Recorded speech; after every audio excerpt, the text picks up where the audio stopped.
PPKM diperpanjang hingga 23 Agustus 2021. Uji coba pelonggaran diberikan pemerintah seiring penurunan kasus COVID-19, penurunan bed occupancy rate, dan penurunan angka kematian. Pemerintah kembali memperpanjang PPKM mulai 17 Agustus hingga 23 Agustus. Melalui Kementerian Dalam Negeri, pemerintah mengatur sejumlah kebijakan termasuk sejumlah uji coba pelonggaran.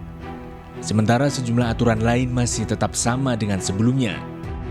Uji coba pelonggaran diberikan pemerintah seiring menurunnya kasus COVID-19, penurunan bed occupancy rate, dan penurunan angka kematian. Pemerintah melakukan pelonggaran secara bertahap.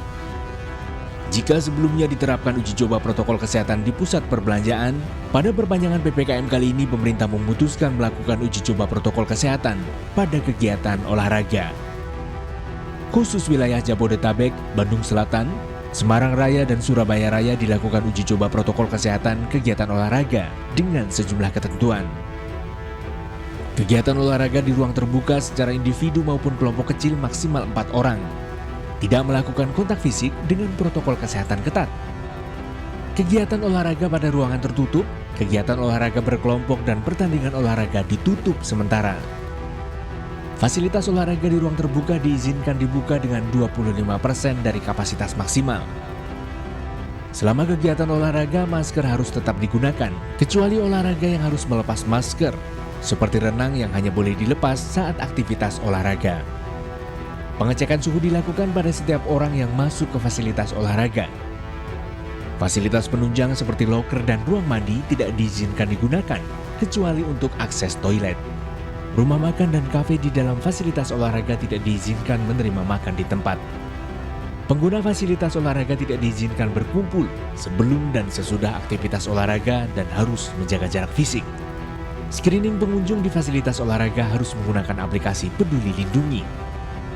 Fasilitas olahraga yang melanggar akan dikenakan sanksi penutupan sementara.